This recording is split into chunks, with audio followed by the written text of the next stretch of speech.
एक साधु देश में यात्रा के लिए पैदल निकला हुआ था। एक बार रात हो जाने पर वह एक गांव में आनंद नाम के व्यक्ति के दरवाजे पर रुका। आनंद ने साधु की खूब सेवा की। दूसरे दिन आनंद ने बहुत सारे उपहार देकर साधु को विदा किया। साधु ने आनंद के लिए प्रार्थना की, भगवान करे तू दिनों दिन बढ़ता ही रहे। साधु की बात सुनकर आनंद हंस पड़ा और बोला, अरे महात्मा जी, जो है यह भी नहीं रहने वाला। साधु आनंद की ओर देखता रह गया और वहां से चला गया। 2 वर्ष के बाद साधु फिर आनंद के घर गया और देखा कि सारा वैभव समाप्त हो गया है। पता चला कि आनंद अब बगल के गांव में एक जमींदार के यहाँ नौकरी करता है। साधु आनंद से मिलने गया। आनंद ने अभाव में भी साधु का स्वागत किया। झोंपड़ी में फटी चटाई पर बिठाया, खाने के लिए सूखी रोटी दी। दूसरे दिन जाते समय साधु की आंखों में आंसू थे। साधु ने कहा, हे भगवान, ये तूने क्या किया? आनंद पुनः हंस पड़ा और बोला, महाराज, आप दुखी क्यों हो रहे हैं? महापुरुषों ने कहा है कि भगवान इंसान को जिस हाल में रखे, इंसान को उसका धन्यवाद करके खुश रहना चाहिए। समय सदा बदलता रहता है और सुने, यह भी नहीं रहने वाला।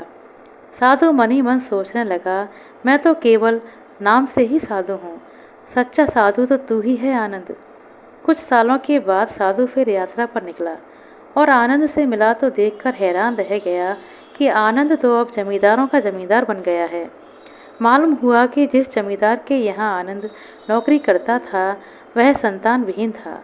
मरते समय अपनी सारी जायदाद आनंद को दे गया। साधु ने आनंद से कहा, अच्छा हुआ वो जमाना गुजर गया, भगवान करे अब तू ऐसा ही बना रहे। यह सुनकर आनंद फिर से हंसा और बोला, महाराज, अभी भी आपकी नादानी गई नहीं। साधु ने पूछा, क्या यह भी नहीं रहने वाला? आनंद ने उत्तर दिया, हाँ, या तो यह चला जाएगा या फिर इसको अपना मानने वाला ही चला जाएगा। कुछ भी नहीं रहने वाला। और अगर शाश्वत कुछ है तो वह है परमात्मा और उस परमात्मा की अंश आत्मा। आनंद की बात को साधु ने गौर से सुना और चला गया।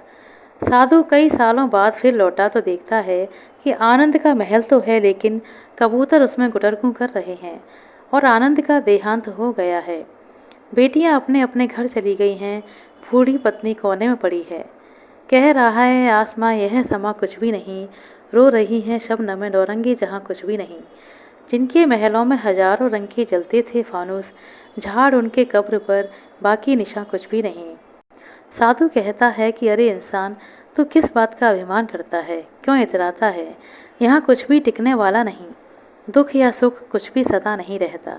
तू सोचता है पड़ोसी मुसीबत में है और मैं मौज में हूँ, लेकिन सुन, ना मौज रहेगी ना ही मुसीबत, सदा तो उसको जानने वाला ही रहेगा।